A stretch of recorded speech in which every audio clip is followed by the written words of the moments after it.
Welcome to the Family Builders Podcast. No matter what our family dynamic is, we can all use some help from time to time. Our hope and prayer is that this podcast is a help and a blessing to you each and every week. And now our host, Pastor David Moore, and co-host, Pastor A.J. Harold. Hello, fellow builders. Welcome to another episode of the Family Builders Podcast.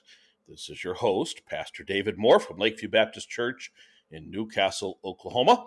And joining me from high atop the Hollywood Hills in the luxurious palatial Crystal Studios, my good friend and faithful co-host, Pastor A.J. Harold. Brother Harold, how are you this week? Hey, I'm doing well. Looking forward to recording another episode. Amen.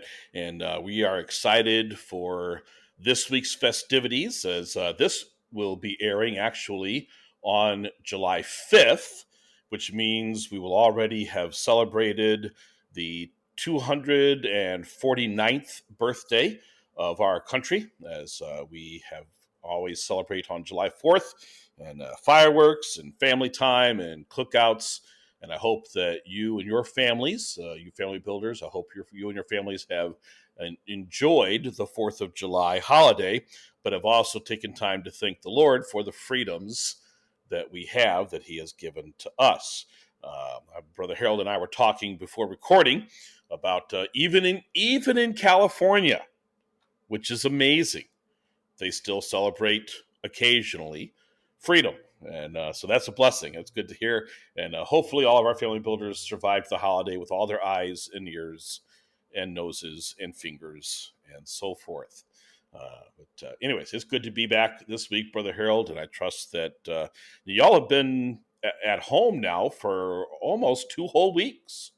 Yeah, and I want to take a quick commercial and say happy anniversary to Sherry. Our 25th anniversary is the 4th of July, so happy anniversary. Okay. America celebrated its freedom. Brother Harold celebrated his dependence. Yes. Dependence on his wife. Amen. That's great. Well, amen. It's time for our builder's tip this week. And my builder's tip for this week for our listeners is this: let your kids see you fail. Failure is tough. You know, when you try to do something and you don't succeed at it, it's embarrassing, it's frustrating. And, you know, I was talking to someone just the other day, and they were talking about watching their dad work on a car and how their dad would get mad, start throwing wrenches, would go and do something else. And I pointed out to him, I said, so did they leave the car? Did your dad leave the car unfinished, not just broken in the garage? Well, no, he'd eventually go back and work on it some more. Yeah, and then what would happen? Well, you know, you'd work on it for a while, then you'd get mad and throw a wrench and go do something else, and then he'd come back and work on it. I said, did he ever finish it? Did he ever fix it? Well, yeah, he fixed it. I said, okay. So you remember him failing because of the things he did when he failed, but you don't remember him succeeding ultimately and sticking to it. And the guy's like, you know, I never thought of that. So my builder's tip for this week is let your kids see you fail, but let them see you stick with it and succeed, and let them see you fail gracefully. You know, years ago, I decided I wanted to get into woodworking, and my first project I was going to make was a set of wooden sawhorses, the things you set up with 2 legs on each side and a little bar on the top, and you lay the boards across and cut them. And so I thought, well, I'm not going to buy those. I'm going to make a set of wooden sawhorses. And so I went out and I bought some wood and had a drill and a saw, and I started cutting things and making things. You would think such a simple piece like a sawhorse anybody could make, but I'm here to tell you I failed. I had pieces of wood that were connected that just laid flat on the ground. I could not get them to stand up and stay standing up. And ultimately, I threw them away because they were so embarrassing. And the kids, every once in a while, would bring up, hey, Dad, remember your sawhorses? And I would laugh with them. Yeah, I made the sawhorses that couldn't stand. But I've also learned over the years to make some things. And for my kids, I've made everything from headboards for their beds with nice trim around them and their initials on them, all the way to just little things, toys for the grandkids. Because I stuck with it and I learned. So let your kids see you fail. Let them see you fail gracefully. Let them see you learn and develop, and ultimately let them see you succeed. That's your builder's tip for this week. And I'd even add a little bit to that just with regards to let them know you failed in areas that they can't see. Some things that we do in private, my wife and I, just in the administration side of the family, and I have dropped the ball. Well, they would never know why X, Y, and Z, but I still think there's lessons to be learned with some transparency as parents. And so, I think it also happens a lot in family devotions where we talk about everything: successes, failures, the future, the present, the past, whatever. And so just keeping the lines of communication will help. And explaining failure isn't losing, it's learning. Keep Amen. That's learning. good. And I'm That's looking good. behind you right now, Brother Moore, at some woodworking in your church. So I know That's a you to be different quick. thing. That's carpentry. And my kids are seeing failures there too, but they're also seeing successes as I am covered almost head to foot with drywall mud as we've got the framing done, we've got the drywall hung, and we're in the process of putting the mud on the joints and the nails. And first coat's done, and working on the second coat today. And Lord willing, by the end of this week, we'll be painting.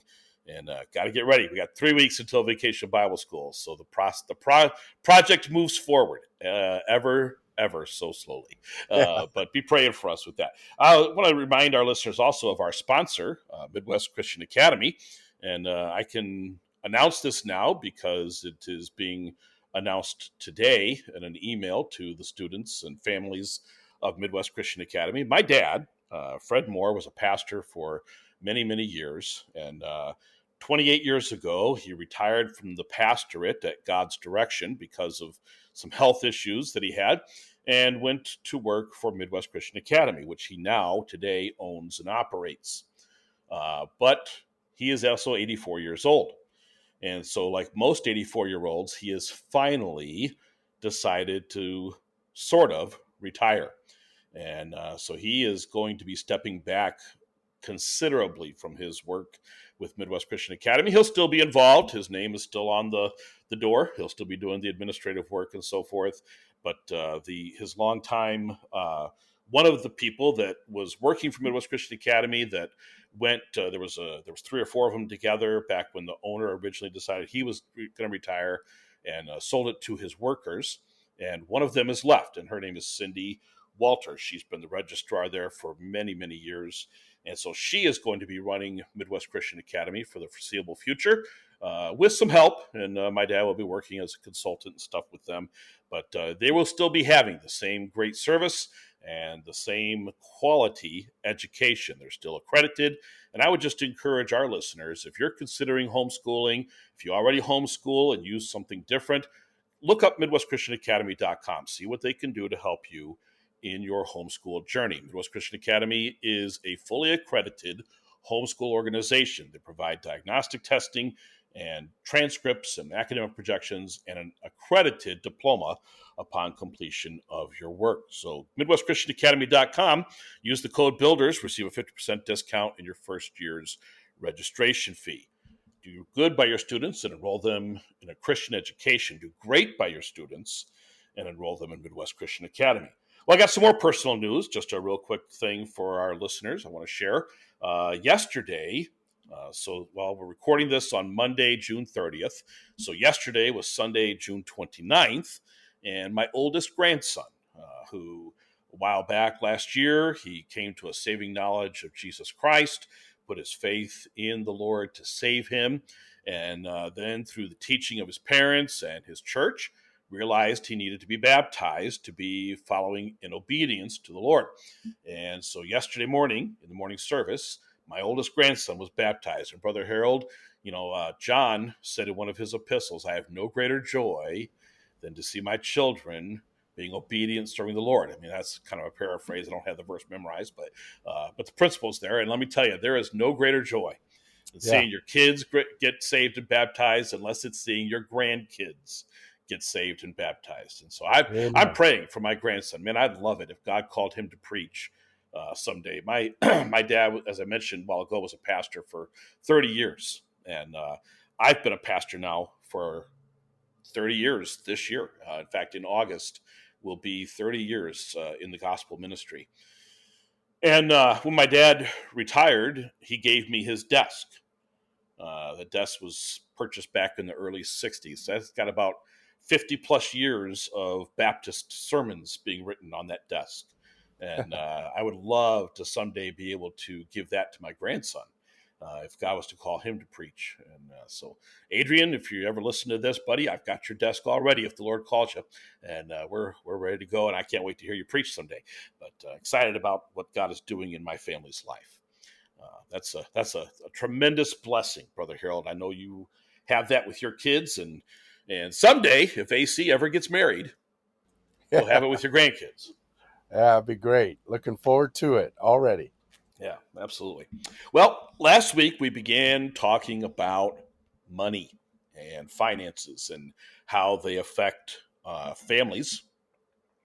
And our couple statements that we made, I want to reiterate. One is that no financial advice fits every situation.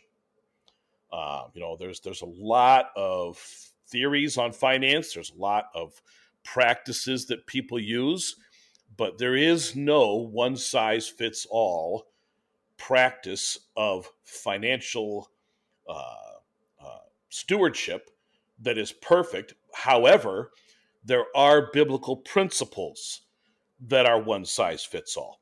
And those biblical principles we are supposed to follow. And so that's kind of what we want to focus on these episodes that we're talking about finances and money is some of the biblical principles of finance. And of course, Brother Harold, I think you will agree the number one biblical principle of finances is if you don't put God first in your finances, you will never have enough. Right. Absolutely. That means if you make $1, you give the Lord 10 cents of that dollar first. Not see if you've got 10 cents left after you pay the rest, but give the Lord the 10 cents first. And do it cheerfully. Do it in worship with an understanding that that comes from the Lord. All of it. That entire dollar is His. You're giving Him back 1/10 to acknowledge that it's His, but every cent of that dollar is His.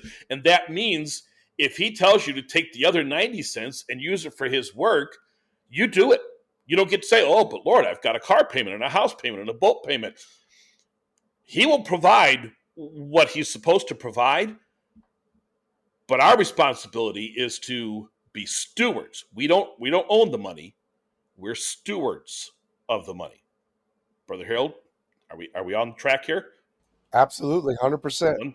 One size fits all, right? Whether you're a young up and coming man like Brother Harold or just an old has-been like me, whether you're in California or Oklahoma or the East Coast, whether you're in Canada or Europe or Mexico or the United States, doesn't matter. These biblical principles are absolute. Give God His first. Yeah. And I like the fact that it's a tithe. Doesn't matter what you make, it's 10%. It's Right. just 10%. Well, I make this much, or I make this little, or I make way too much. No. Tithe, 10%. So I like that biblical clear principle of the tithe. Absolutely. And, I heard this many years ago when I was a very young man. In fact, I was, let's see here, I was 27. That seems like another lifetime ago. 30 years ago. Wow. That hurt. When I was 27, a man told me this. He said, no matter how much you make, whether you make $1 or $100,000 or $1,000,000, he said, practice this financial aspect. Every dollar you make, first 10% is for the Lord. And then he said the second 10% set aside as an investment. And he said, I'll get to that in a minute. And he said, then live on the 80%. And I said, but what if I can't live on the 80%? What if I'm making, $100 and I take $10 to give to the Lord? That I got no problem with. But if I take another $10 out and set it aside to invest, how am I going to live on just $80, on just 80% of my income? And his response was this: you adjust your living for your income. He said, if you have to go work another job, then do it. You take classes to improve yourself. You learn things so that you can get new skills that are worth more. But he said, ultimately, you adjust your life to match your income. And he said, live on the 80%. And as a young man, I struggled with that. And I thought, well, I don't know if I could do that. And then I tried it. And Brother Harold, I'm telling you, he was right. That was a great piece of advice. Now, again, this is not necessarily a biblical principle, although we're going to look at some biblical principles about this today. But it is, so it's not a one size fits all, but it is good, solid common sense that people, if they're not where they can do this, need to get to where they can do this, make their lives a lot easier. But here's the biblical principles. The book of Ephesians, chapter 4, the Apostle Paul says this in verse 28, let him that stole steal no more. Now, the context here is about no longer walking as the unsaved or as the Gentiles walk, as Paul put it. He said, let him that stole steal no more, but rather let him labor, working with his hands the thing which is good, that he may have to give to him that needeth. In other words, we're not to steal. I mean, that's pretty obvious.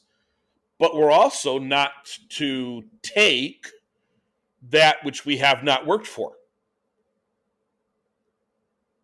You say, well, that's not stealing. I mean, if it's offered, well, but for instance, I'm speaking specifically here about the government. If you're taking money from the government, that came from somebody else, and they didn't have a choice on giving it. And I'm not here to criticize people. I don't know your situation. I'm not judging anyone, but I'll just say this. I think Christians today are very quick to accept the world's philosophies about things like welfare and so forth. And I'm not talking about, VA benefits or Social Security, things that you have put in that you should be able to get out. Absolutely 100%. I'm just talking about when you haven't put those things in, but you're taking out, you didn't work for that. So I just want to encourage our family builders to be working to have the thing that is good, not for your supply, because your supply doesn't come from you, it comes from the Lord, but for the supply of the things of the Lord, that he may have to give to him that needeth, is what that verse says. So, in other words, Paul says to the Ephesians, work, don't just take from somebody else, work for what you have, work the thing that is good, so that you have enough, not just to supply for your needs, but to take care of someone else in the work of the ministry of the gospel. And this is where the investment part comes in. Brother Harold, everything that we do for the Lord is an investment. Right. Time is invested. In other words, we put in time, and from that we reap quality. We put in finances. From that we reap quality and more finances and things. So we put in our families, and from that we reap stronger families. I mean, everything we put in to the Lord's work, we're investing to receive a return on. Now, most people, when you think of investing, they think of, at least from my generation, you probably think of the old Monopoly board, right? We're gonna go buy some some properties and put up hotels and houses and charge rent stuff. Well, I mean, that's nothing wrong with that. That's investing. Or they think of Wall Street. You go in and you're investing in stocks and things. Now, I've heard people say, "Oh, you shouldn't buy stocks because that's gambling." I don't think you understand what gambling means. Um, People say that anything with a risk is gambling, but that's not correct, Brother Harold. When you live in California, when you get in your car and drive to church, are you taking a risk?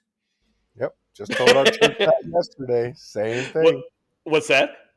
I just told the church that yesterday, Yeah. that you better pray before you get in that vehicle out here.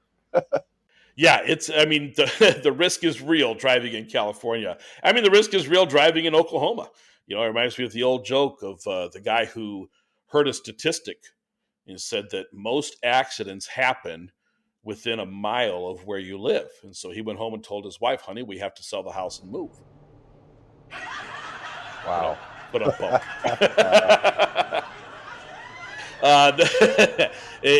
Everything in life is a risk. You risk your job at the factory being downsized. You risk working hard enough that they don't need you and you lose hours. I mean, everything is a risk. Gambling is when you are doing games of chance based on nothing but just that, chance. What dice number will roll or what card will play. And gambling it requires a loss for someone to win. And so that's what makes it filthy lucre. Whereas the stock market, taking stock, you're actually buying a part of a company.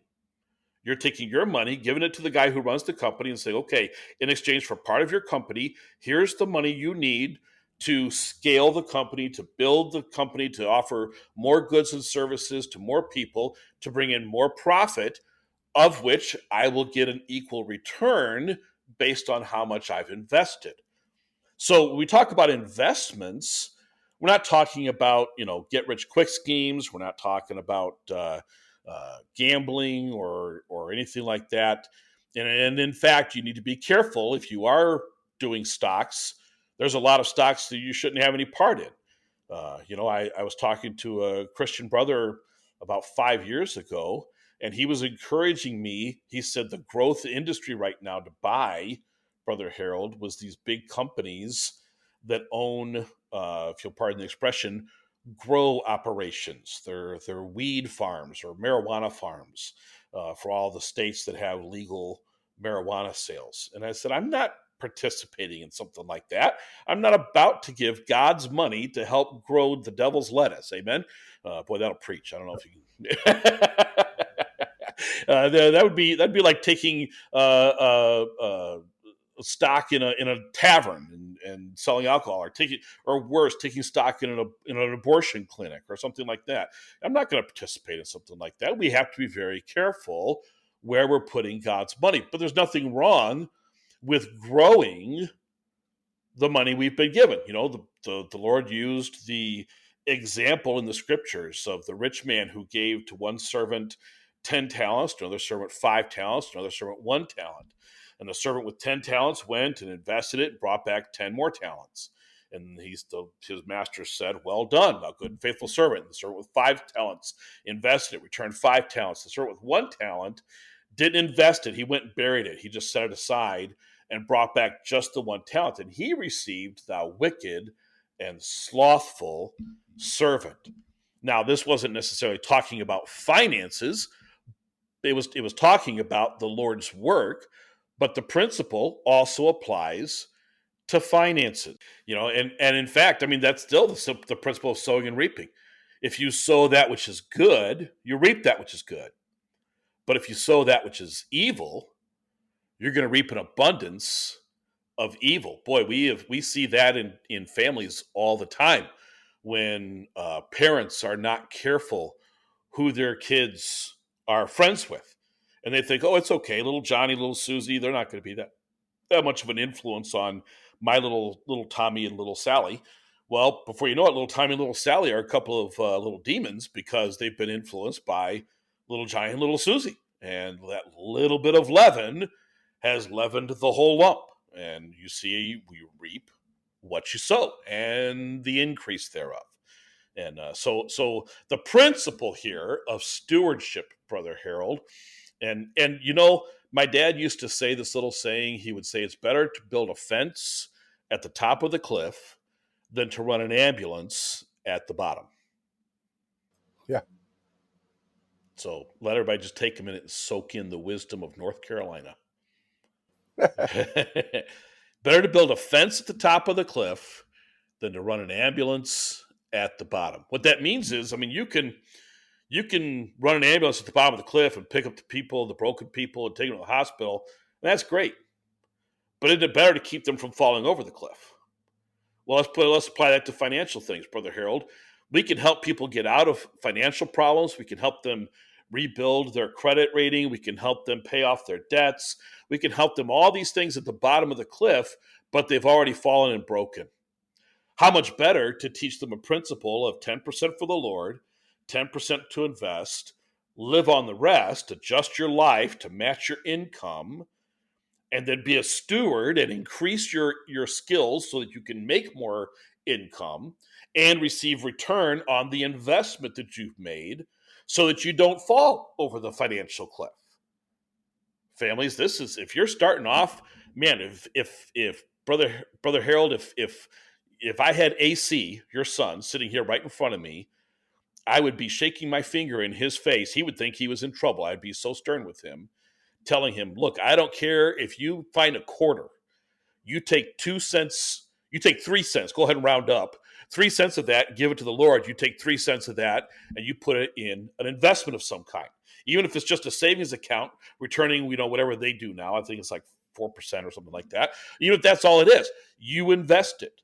10% for the Lord, 10% to invest. Live on the rest. That's your financial fence at the top of the cliff. So I think, Brother Moore, I know we're running short on time, but can I ask you about budgeting? Because I believe that is the skipped step. You could see the principle, the 10%, 10%, 80%. But if you don't even know what you're doing with the $100, how are you going to be able to say 10, 10, and 80? And so Right. Where does a budget fit into this? Do we have another 3.5 hours? Yeah. Because I was actually going to address budgeting, Lord willing, next episode, because I think there's some principles of budgeting that are often missed. Most people think budgeting is just you take the pie and you divide up the pie, and this much for rent or mortgage, this much for car, this much for insurance, this much for groceries, this much for miscellaneous spending, and so forth. But there's principles there I think people are missing on budgeting that we think we have all this 80% of the pie for ourselves to just do whatever we want. But the verse I read earlier says, working with your hands the thing that is good that he may have to give to him that needeth. So if you've taken 80% of the pie and you're divided up all amongst all the things for you, by my money, or by my math, I should say, there's nothing left to give to him that needeth. Right. I'm sorry, I gave 10% to the Lord, 10% to invest. I only have 80% left. And my pie is all eaten. Let's face it, if you got a pie, I'm eating it, right? So unless it's, something gross like lemon. Yeah. But the principles of budgeting, I think, are very important, and Brother Harold, one of those principles that we're going to talk about, just giving a little tease for next week, is, and everybody loves this. I don't know anybody who doesn't like to practice this. Self-discipline. Woo! You can hear the crowd screaming and cheering. Yes! An entire half-hour podcast on self-discipline. Woo! Can't wait. But it's important. Yeah. In fact, most of the financial problems we get into are because we lack self-discipline. So, Brother Harold, in answer to your question, yes, budgeting is essential, but how do you budget? That's what we're going to get into, Lord willing, next week. Sounds good. All right. Well, if we don't have anything else, we are definitely out of time. These money episodes tend to run a little long. I apologize to our listeners. Hopefully, you're still with us. Remember to be praying for your host and your co-host, as we are both in the busiest part of the summer in our ministries and a lot of stuff going on. But we will, Lord willing, be back next week with another episode. Brother Harold, until that time, why don't you go ahead and take us out? Sure. Thank you for listening to the Family Builders Podcast. Please subscribe and share this week's podcast with your friends and family. Also, if you have any questions for either of us, please do not hesitate to email us at familybuilderspodcast@gmail.com. Who knows? Maybe we'll even answer your question on one of our future episodes. Until next time, Family Builders, never let up.